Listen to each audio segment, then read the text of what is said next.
And then I need to find, Fancy. where's the cap? There you are. Okay. And then I'm going to assign closed captions and okay. So closed captions should be working now, if that's right.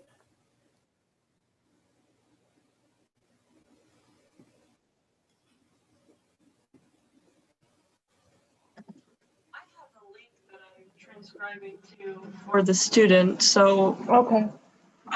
was I supposed to be captioning into Zoom today? That would be great if you could. That's usually what they, in the past meetings, that's what the captioner did, was caption into Zoom. So then if the student wants to review the recording, it's preserved with the recording. But whatever, and I don't know, Sarah, do you want, sorry, we'll take a second to organize this.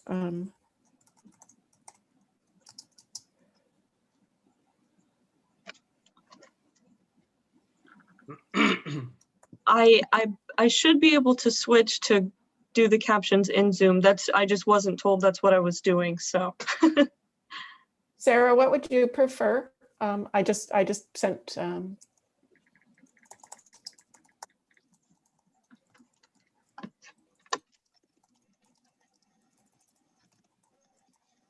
Sarah's here if you can chat with her and get it to work for her, Madeline.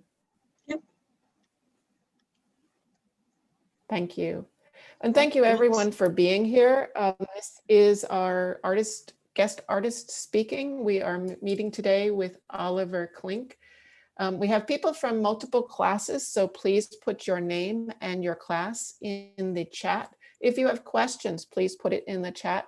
And after we go through some images, Sarah did say the caption should be in Zoom for the captioner. That would be her preference. Okay. So I'd like to introduce Oliver Klink. Oliver has started his adventure with taking classes at Foothill. That's how we met. And since then we've worked together, taught together, and produced the book that you see behind me, Cultures in Transition. And so I'm going to pass it over to Oliver to share about his projects and his life. Oliver, thank you for being here today.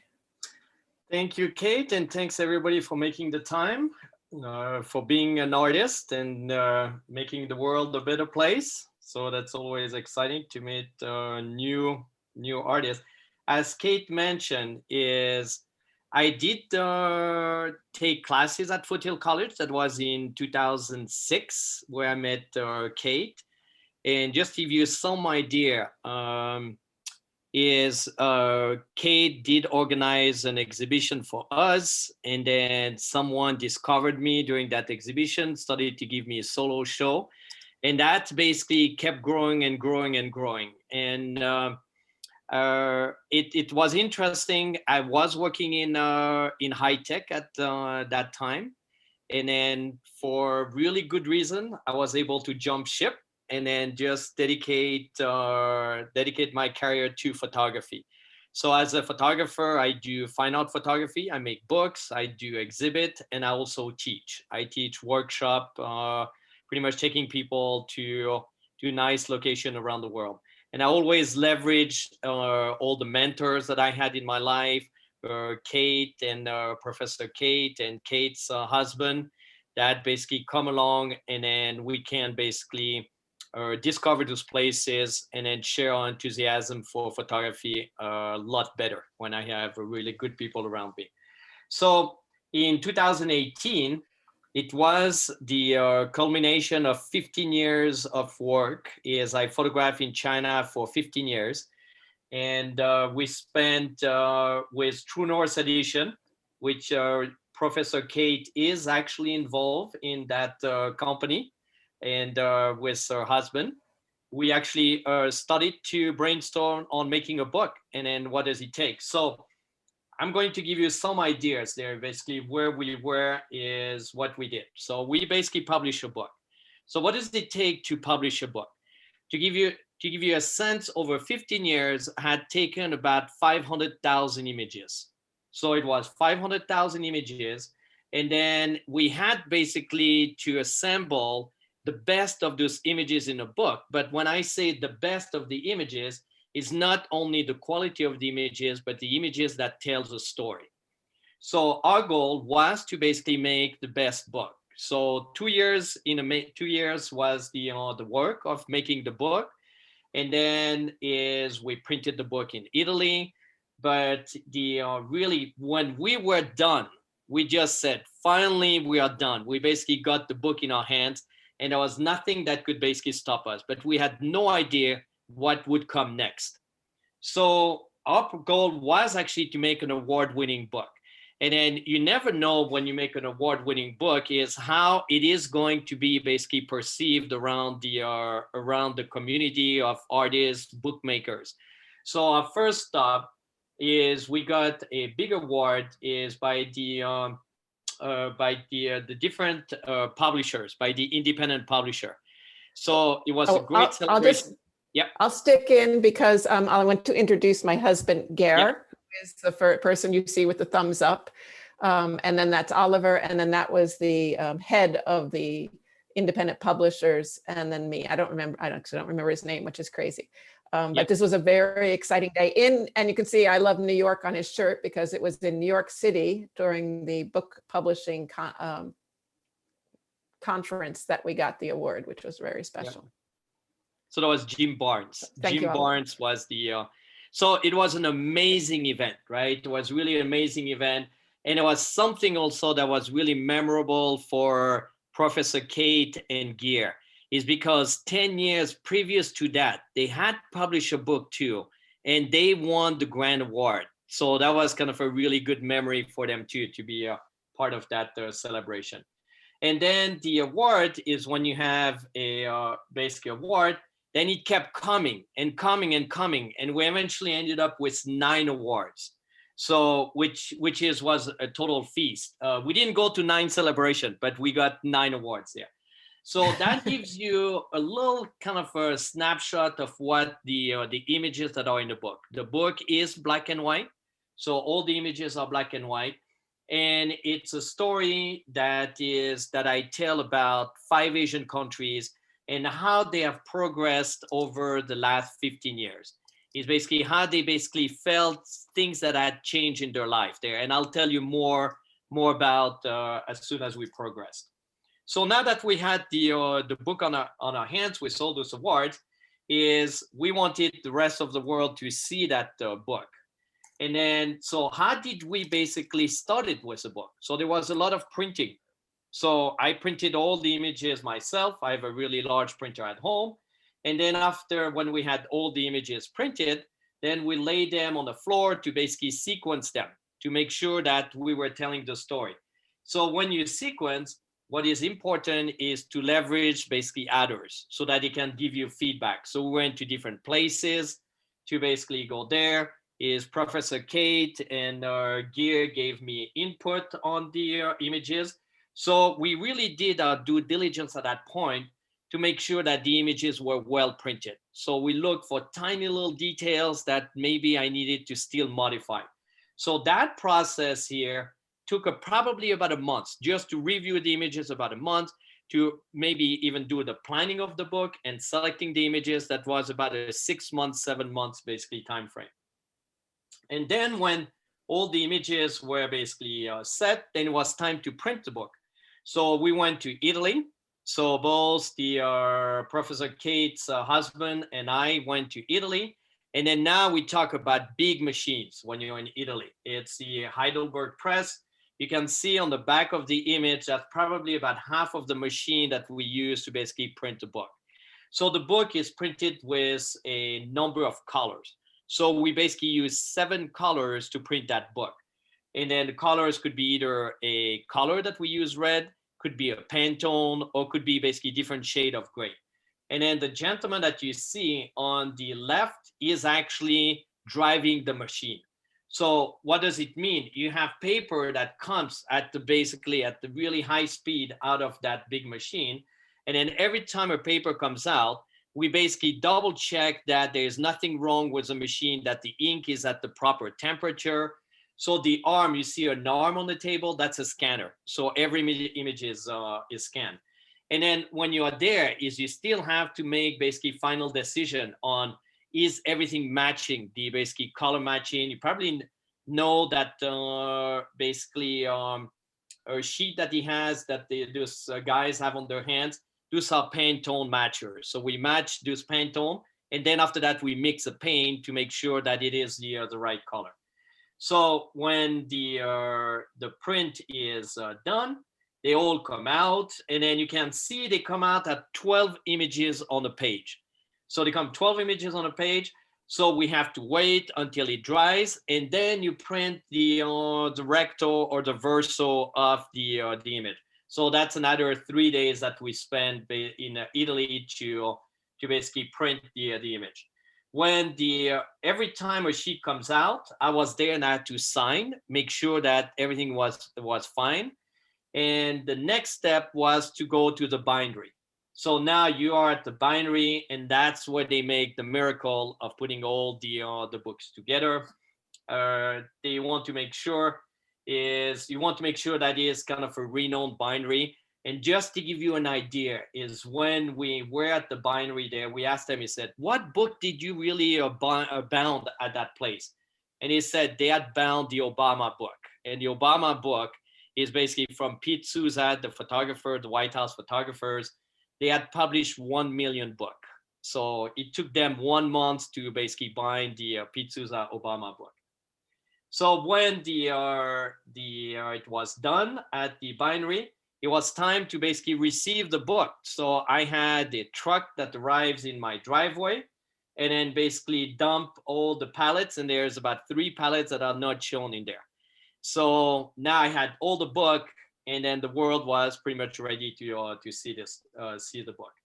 So from that point on, it was basically starting to create exhibits. So exhibit and share the stories. So the first stop in the exhibit was in December 2018 at the Photo Central Gallery, which is located in Hayward. And then when you do an exhibit, is you put images on the wall, you sequence your images, and then, but what is more important, you have a big celebration. So we had many people that came to that celebration, but to us, to basically gear Kate and I, is we wanted to share basically the experience of making that book and the stories that were behind the book. So in order to share really well what it meant to basically photograph in all those countries, I had invited as I photograph in Mongolia, the Consul of Mongolia of San Francisco, and then a group of the Mongolian group in the Bay Area that came and then did basically dancing, singing, and then played music at the reception, which was incredible. Then we also had other events at the place where we showed the book, we told our story, but really what was the most interesting to us was when we started to share is our stories with basically kids. Is we had a big event for kids that got diagnosed with cancer really, really young in their life.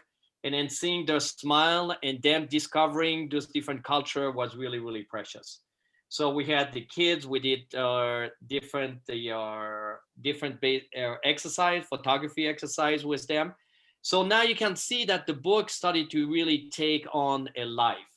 And it was a life that it meant that we wanted that the story that we wrote in the book, which is what is this out there, right? What is this that we don't really know? And then that we basically are dying to know how other people live. Basically, what do they go through, right? Is we have our own life, but there's other people that might match our experience or maybe have different experience.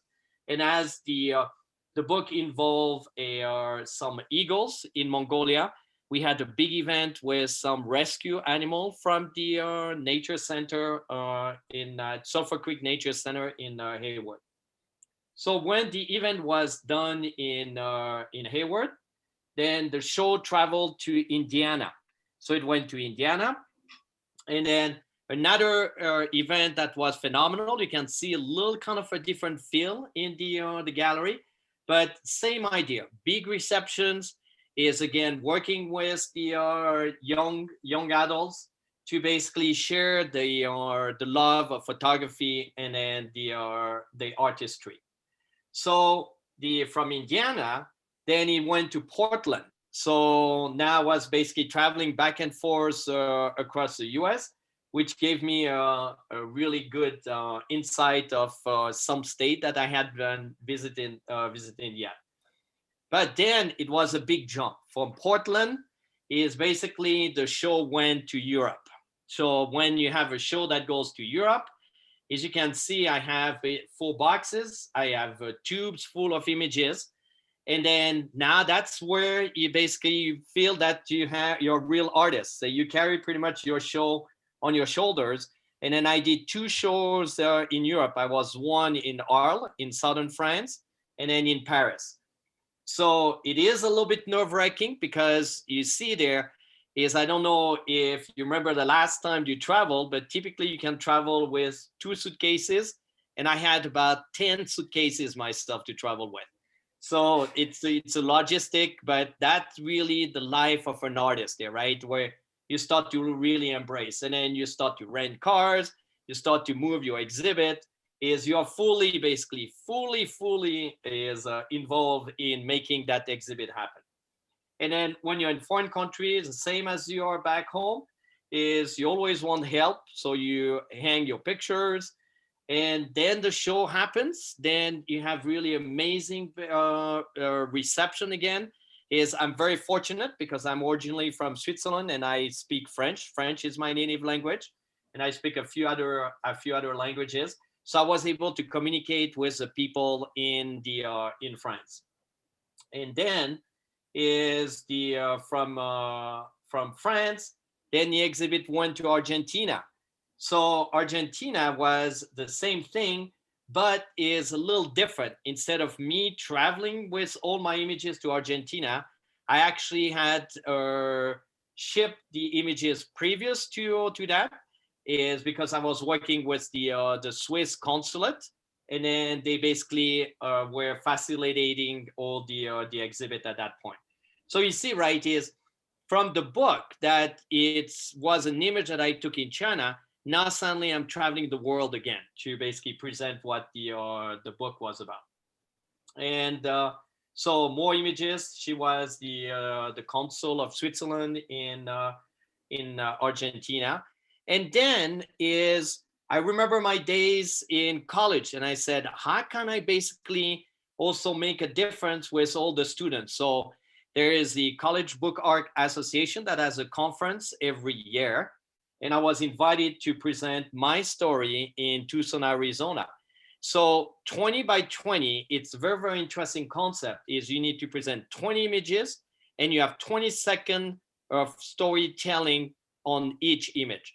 So it really kind of refine a little bit your message and then what you want to share with the other people. When I was done with that, is again, we had book signing when we're in New York. It's all basically cultivating relationship that you build over time so that you get more and more opportunity to have your images that resides on the wall. Now I'm back in the Bay Area. That was in Monterey that I did that exhibit. And then the last exhibit that I had right before we were all sheltered was at the Art Gallery, which was another amazing place. And I'd highly recommend, if you guys have a chance, they do have opening reception on the first Friday. It's a really beautiful place to exhibit art, and really dear that is a non-commercial gallery, so that you have very, very good and very meaningful art that is exhibited there. So that's in San Jose. Yeah, in San Jose, correct. And that was a little bit the story of of making the book. So imagine, is in 2005, I took my first images in China, and then eventually in 2020 is I still had the show that was going on, and then now there's basically more stories that are going to come out of that book there, right? That has been delayed because of the shelter in place that we have. But I do have shows that are still scheduled until 2022. So let me show you a few of the images. So the book is divided in 3 chapters. So the spirit of the village, it was photographed in Bhutan, China, India, and Myanmar. And what I really wanted to see there is, how do people basically live in those villages? Is a life that is very different. I have myself a connection with Asia because my wife is American Chinese. I did travel for the first time in China in 2001. We took her parents. That was the first time they returned since the Cultural Revolution.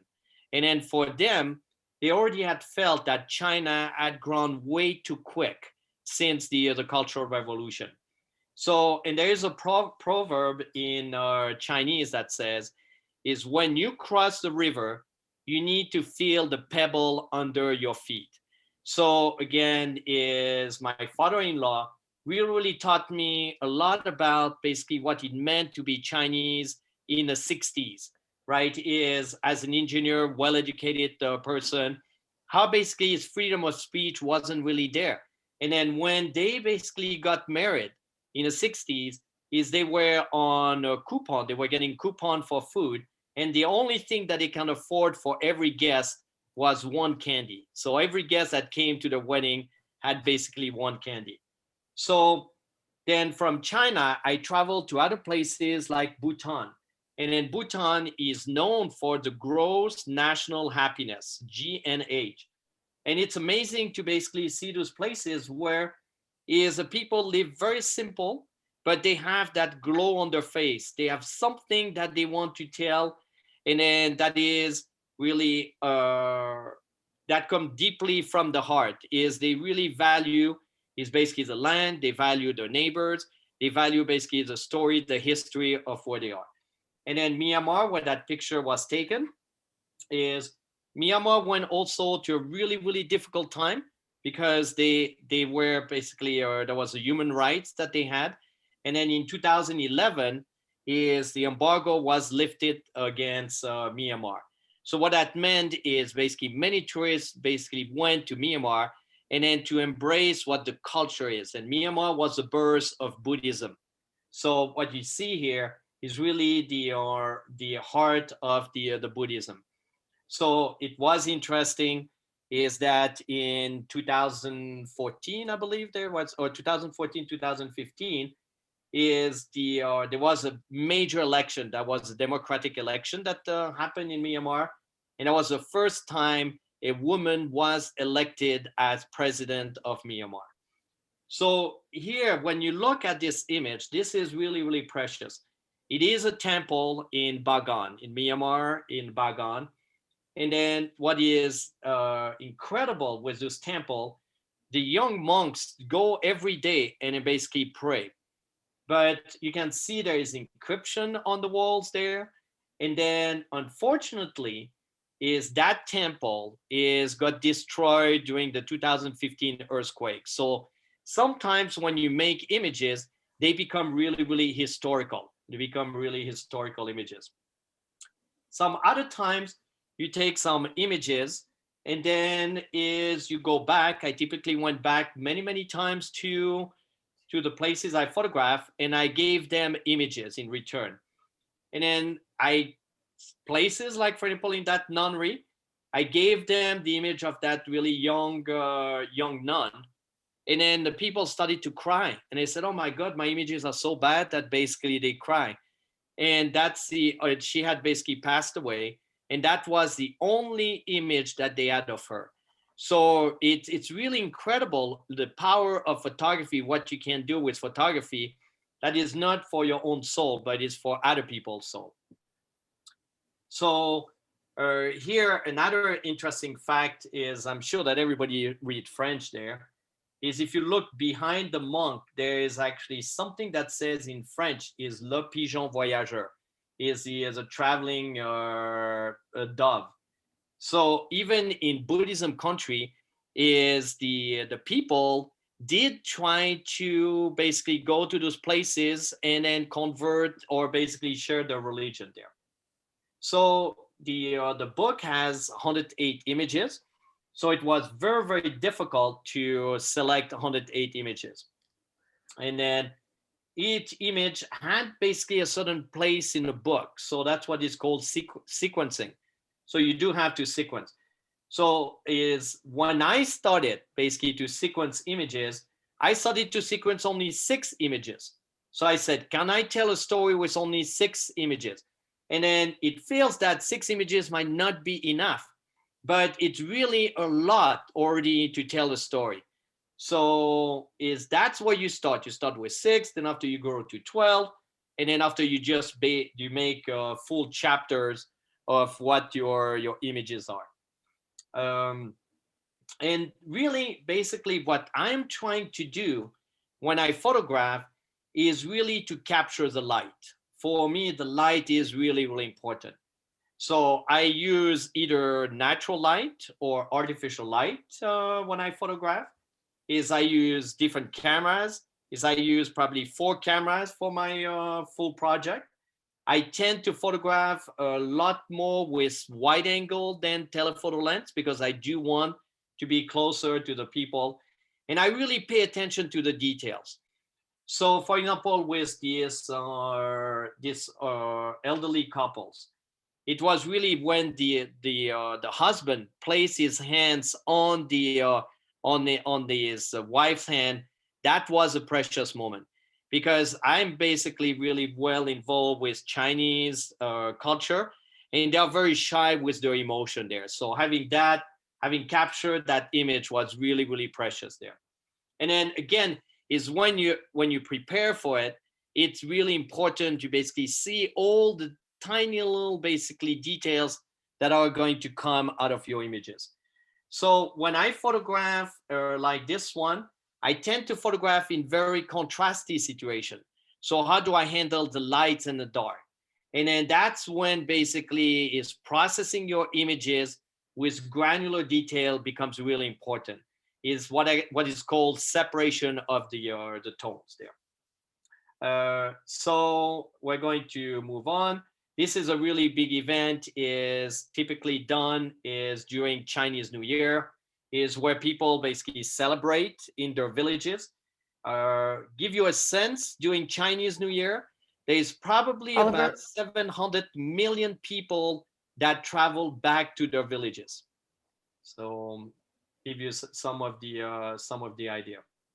And then it's really important is what the Chinese culture do. They tell their stories based on their costume. So every costume is different, and the embroidery basically tell their family history there. So that's kind of the idea. So typical basically house in that I photographed in, and then I photograph also in India, getting the culture of the India, and then always precious to see is different. That was in Bhutan. Those are the road workers in Bhutan. More in Bhutan, where you do have the monks that have a very regulated schedule there with early morning prayers and then chores all day long. So Oliver, what you're saying isn't exactly in line with the pictures. So right now we're seeing the prayers of the monks. Oh, you're now seeing we're prayers of the seeing- monks? Okay. Now so we're seeing the inside of the horse- building of the temple. Yeah, and then now that's the horse should be coming there, right? That's the horse coming now. The horse. No, no, we're seeing the inside of the temple. Oh, you're seeing the inside of the temple there. Okay, I'm seeing the horse. I'm seeing the horse, so that's a little bit different. Yeah. Yeah. So Oh, I okay, think maybe everybody mine is has going maybe slow. Yeah. So here it is Okay. interesting. This is a really remote place in Bhutan. That's called Merak. Normally it takes about 3 days backpacking to get to that village. But they are really known for their hat. And you can see the hat of that lady there. And then you can see this little wiggly stuff that comes out of the hat. So those hats are made out of yak hair. And then the little wiggly stuff is so that when it rains, the rain will basically follow those wiggly stuff and never wet their face. So very ingenious people there, absolutely ingenious people there. That's the, so, and then again, right, is you see more of the people of Merak. Merak is located on the eastern side of Bhutan, and Bhutan is a tiny little country north of India. They do have a king there. They have a king. The king is about 36 years old, and then his approval rate is 99.995%. So it's interesting how basically people perceived, right, is their leaders in a country. So when I mentioned lights there, right, and then I don't necessarily work only with one source of light. I like to work with multiple sources of light, and you can see here I have a door that is behind her that lights her back so that you get that really rim light on the back.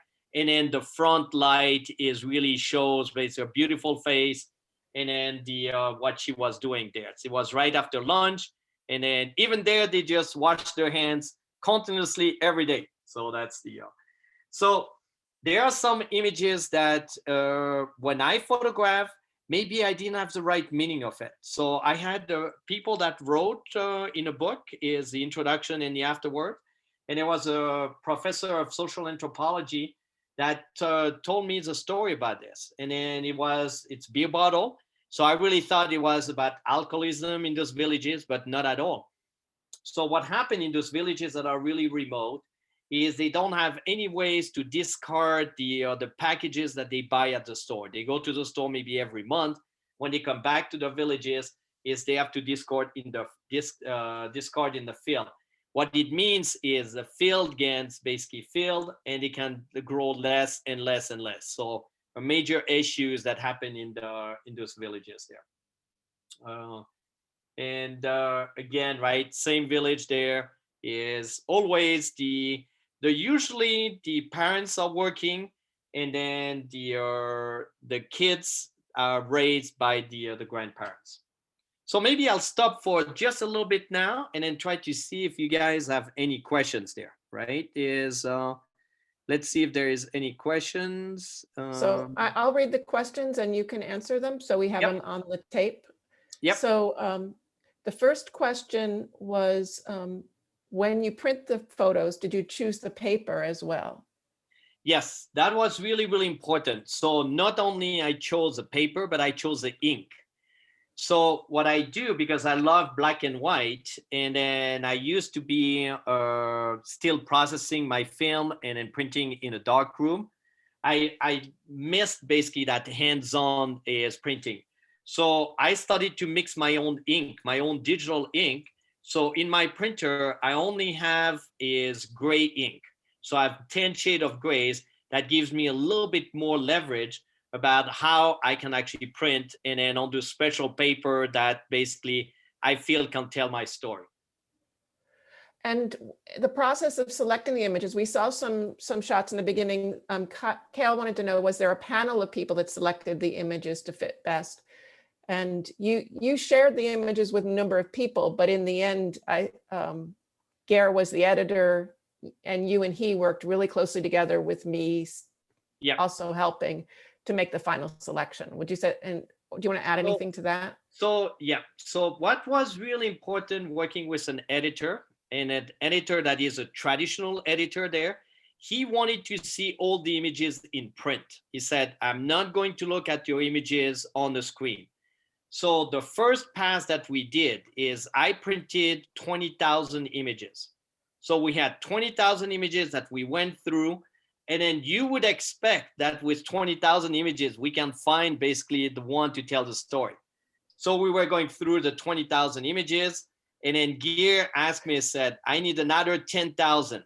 All right, so we went for another 10,000 images. And then that's basically the process there, right? Is you refine, and you refine. And then it's interesting, in the book, we basically made stories.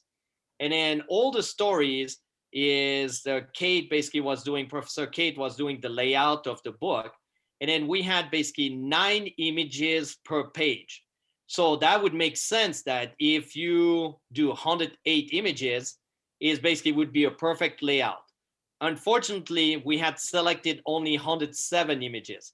So there was one more image that we had to select. And I had to basically look at another 20,000 images to basically find that image. And then the final image that we found that was really resonated with all of us was between Kate, Gear, and myself. It was the back of a Buddha that I showed a while back there. And you see there, the way basically you choose images there, right, is I think when you make a book, what I learned that is really important is you have to take your time. If you basically speed through making the book, is you're going to regret it when you actually get the book in your hands and said, how come basically that image does not work with basically what I was saying.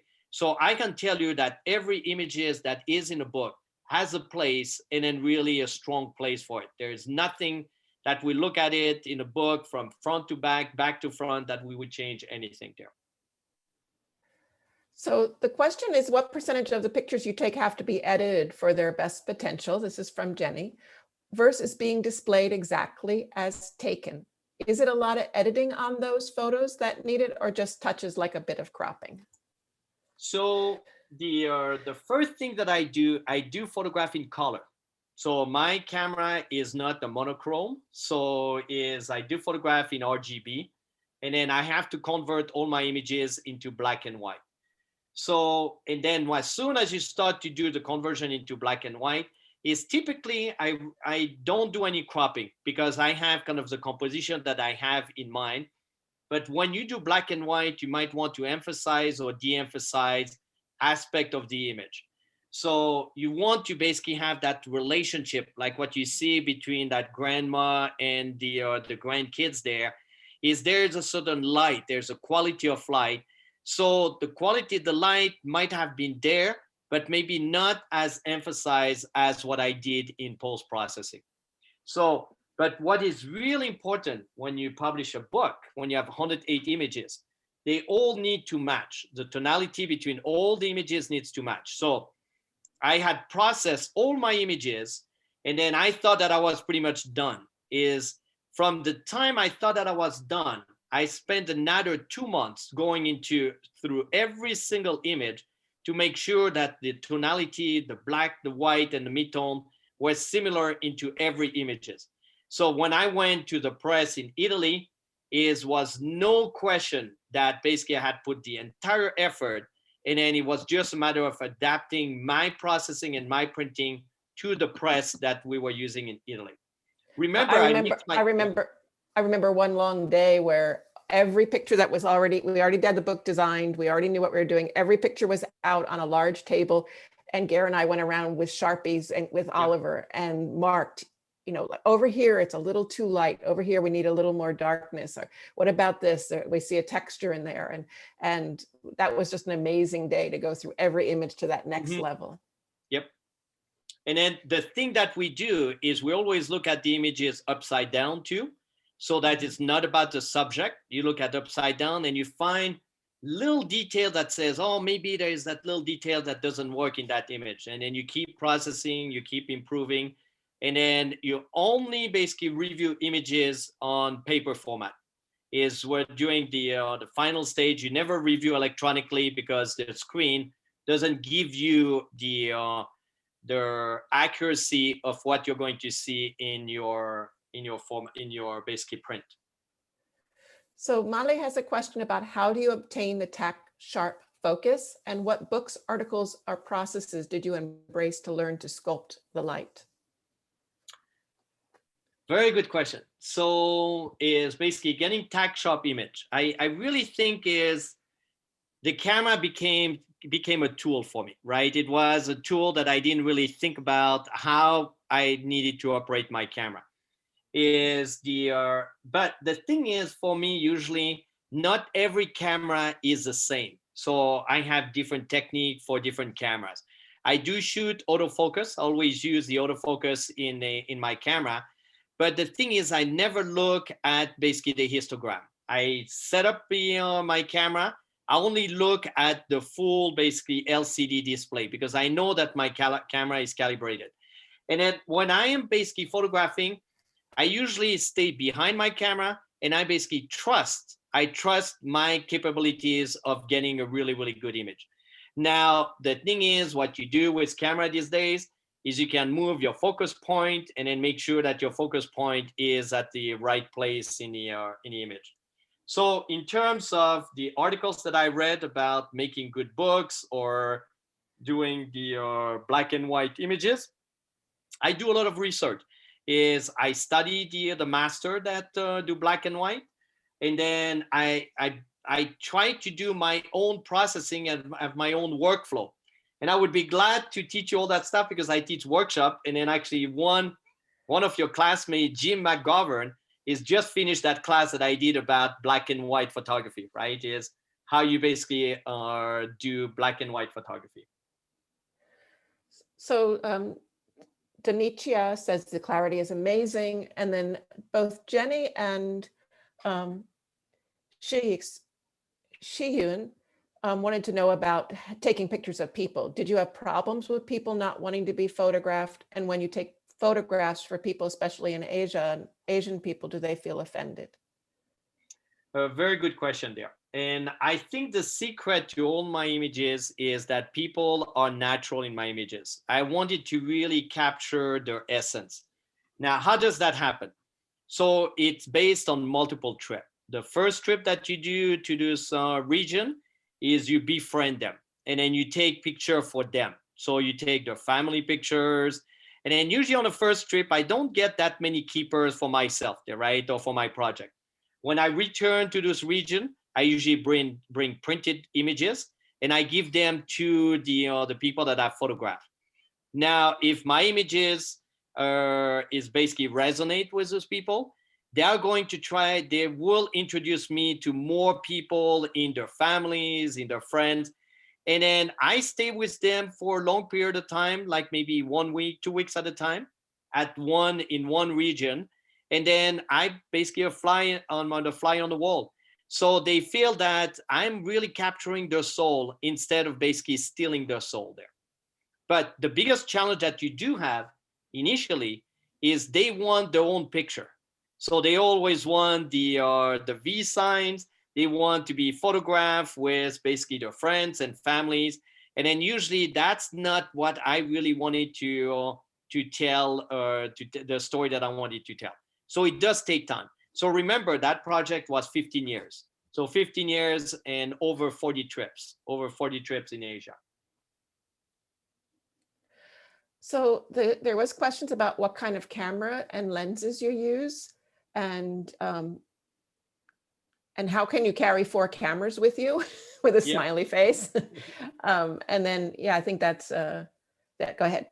Yeah. So I started to photograph with Hasselblad medium format. So it's a Hasselblad medium format. My favorite lens that I had with the Hasselblad medium format was a 35 millimeter lens. I photographed between 35 millimeter lens and then a 110 millimeter lens. And remember, medium format is about 80%, right? Is compared to DSLR or mirrorless. So a 35 is the equivalent of a 27, 28. So from the Hasselblad was very difficult to basically use because it doesn't operate well in low light condition. So from there, I moved to a Nikon system. And then I had the Nikon D810, and then I had only a single lens on it. I had a 35 millimeter Sigma. And that's pretty much that only thing that I carry on that camera. I had my Hasselblad and then my Nikon. And then is when Sony was ready for prime time, is I moved to the Sony camera. And then I had basically 2 Sony A7R2. And again, my favorite lens were an 18 millimeters Batis and then a 25 millimeters Batis lens. So you can see I'm very, very close to the subject. And the right now is basically I'm not using the Hasselblad anymore, but I use a Fuji. I use a Fuji, the GFX 100, which is a 100 megapixel camera. So, and that's probably going to be part of my next project. There's really large images that I do with GFX. And then I've upgraded all my Sonys to the A7R4. So I use Sony A7R4 and a GFX. So we did have questions about problems of people not wanting to be photographed as a question. And do you ask permission to get your shots versus being an uninvolved observer? So you've talked about spending time with the people. And anything else you want to say about that, about people wanting to be photographed and about getting permission? So typically, if a person does not want to be photographed, I probably would not photograph those people there, right? I'm not kind of a stealth mode that basically photograph with a long telephoto lens, right? From a 70 to 200 millimeter lens. This is not basically who I am as a photographer. I want the people to really feel who they are and then feel themselves there. But that really involves that you spend more time with them. So remember photographers are not hunters. If you suddenly start to basically be labeled as a hunter, it's likely that you're going to give the wrong feeling is in the places where you photograph. Is if you want an image at all costs there, right? It's never going to work, and you're never going to get the feel like what you see here on the image of a young eagle huntress with her eagle there. So it really takes time. And then I think what is important too is to be upfront with the people and telling them what you are doing. So I was telling them that I was making a project and then inviting them to be part of that project. So if they are feel that they want to be part of that project, they are going to basically pose for you initially. So then after you let them pose and then you let them go back to their normal day life. And that's when you really start to photograph for your project. So I don't have any model release from any of those people there. I don't do model release because I'm not going to use those images for commercial purpose, right? They are only for basically fine art purpose. So controlling the light for indoor photography with the detail and the sharpness, can you share what kind of lighting equipment you travel with? Mm-hmm. And what's your process for matching the tonalities, and how much can you talk about Photoshop? I'll just put those all into one question because I think they're all rather related. So this is a really good example on how I basically photograph here, right? Is there I have three sources of light. I have let me see, I'll annotate there so that I cannot annotate on this one. So maybe I'll use my mouse and maybe you're going to see it. So I have two lights, one light on each side of the subject, and I use ProPhoto. I use basically ProPhoto B1. So I put two lights on the side, and then I had one light in the front. So the reason I put two lights on the side so I could get the rim light. Also, is my idea is always separation of the tone. This is a very, very difficult image because everything is brown there. Everything is brown. So with separation of light really made a big difference. Having that light in the front basically lit his face and then did a little bit of the catch light. So Oliver, I made you a co-host. I don't know if that means you can draw on it by being a co-host, but I did make you a co-host. I don't think I can annotate. I still can. Okay. Maybe let me see. Stop. No, I don't think I can annotate there. It may not be on this one. Sorry. Yeah, that's hopefully you can see a little bit basically where my mouse is there, right? I'm pointing. Can you not see, guys? I'm pointing to the image. Pointing at the screen. That's Yeah, we can see your pointer. Yeah, you can see my pointer, right? So that's great. And then after the way you process there, you have to have an intent, right? What is the intent? What are you trying to say? So I wanted to see basically how muscular that guy is and how basically ferocious those eagles are. And then that's when you basically redirect the light on basically the fellow, right? The face, and then on the eagle's face there. So did I get it with the light exactly right? I tend to get it maybe at about 80%, 90%. And then after I emphasize in post-processing, I can redirecting the light in post-processing. So the way you do it, you do selection, and then with the selection, then you use adjustment curves that enables you, or gradients that enables you to add light into your images.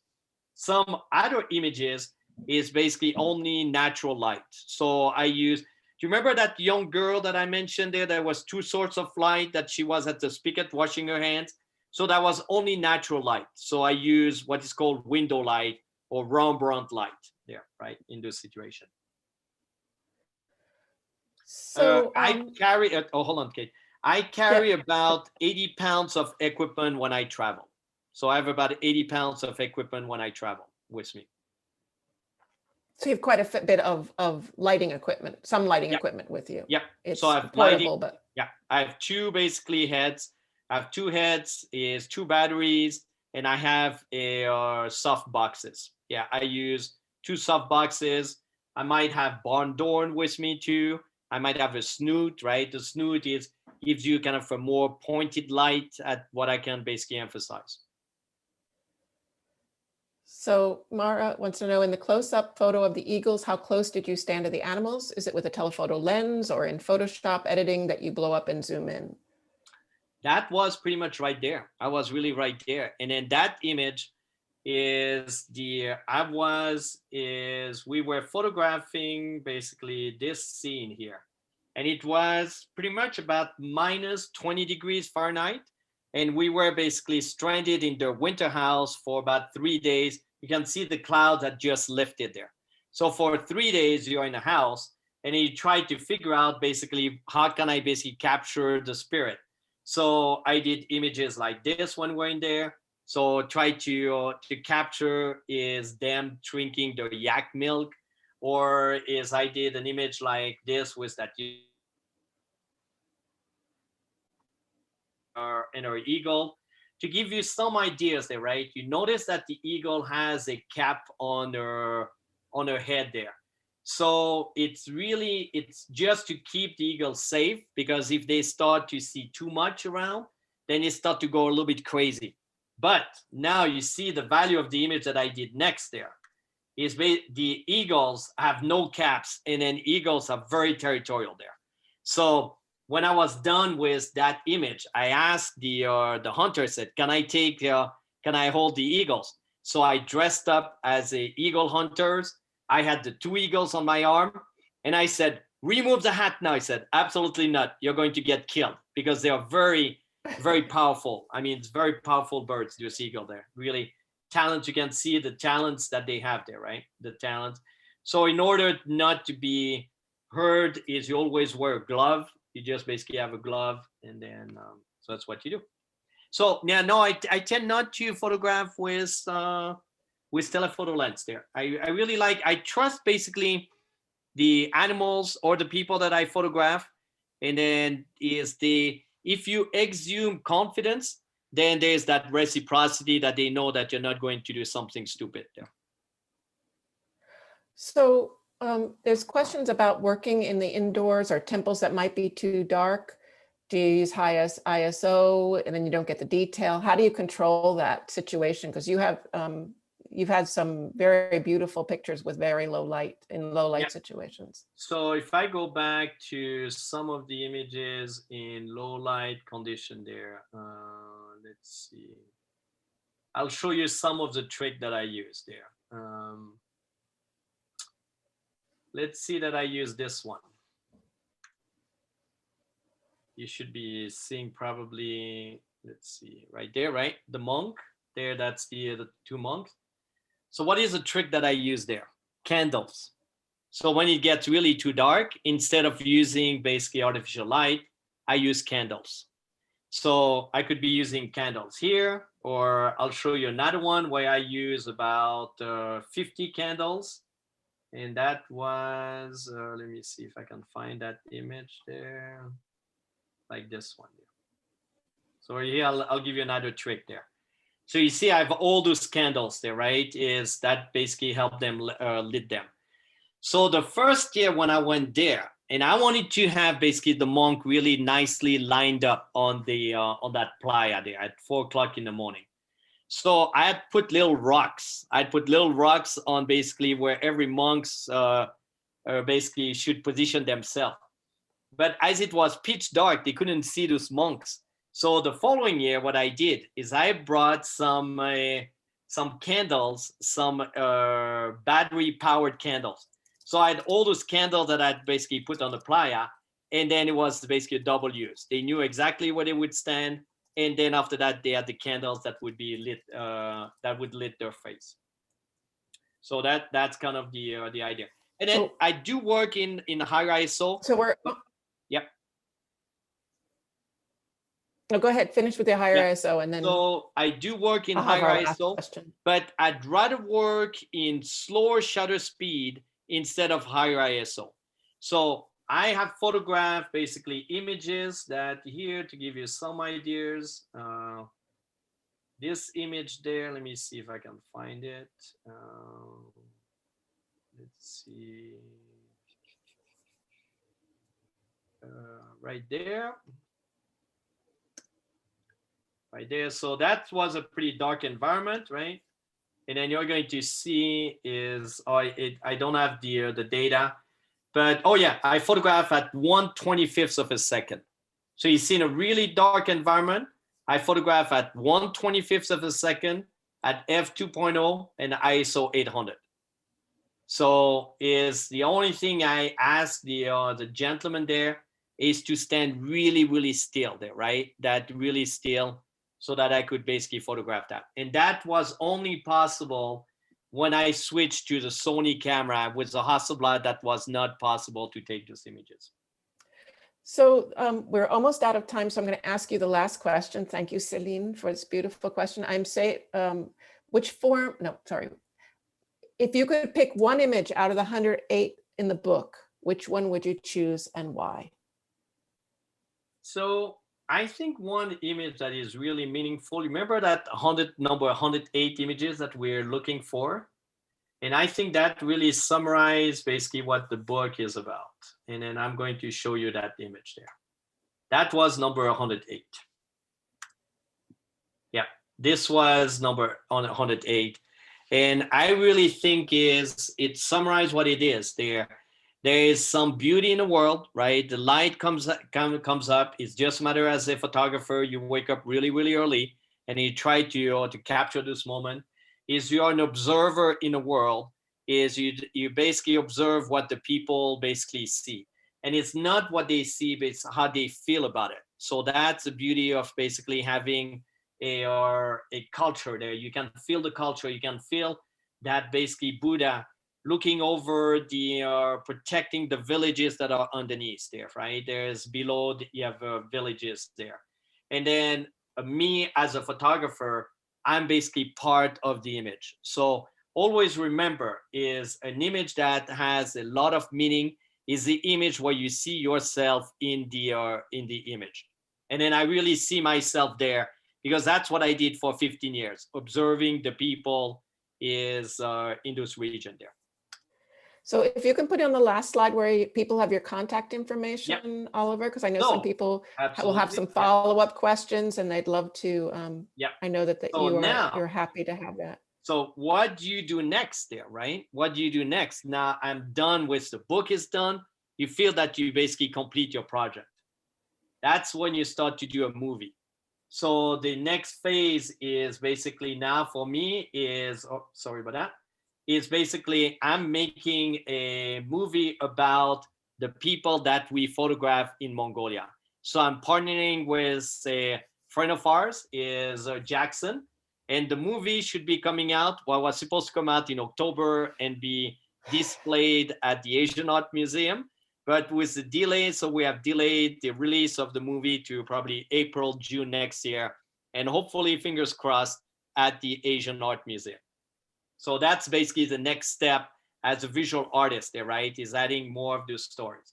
And then here, if you want to know more about is a project, you can go to culturesintransition.com.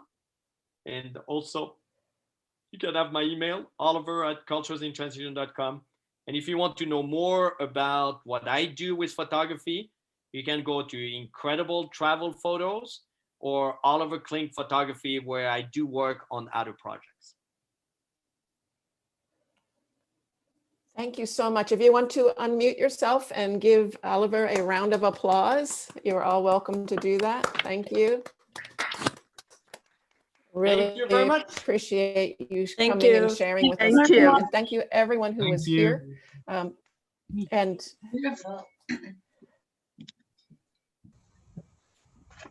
And if you want to purchase the book, you're really welcome. Go to that Great. site, Culture in Transition. I really believe it's a book that is worth owning. You're not going to regret it. Absolutely.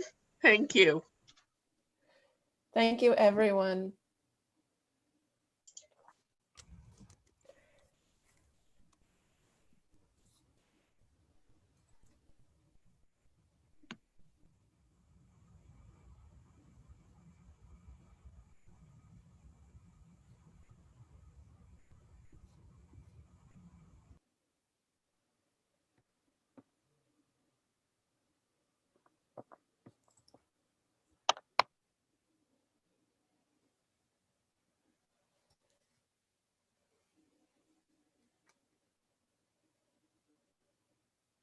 Oliver will let people bump off and then we can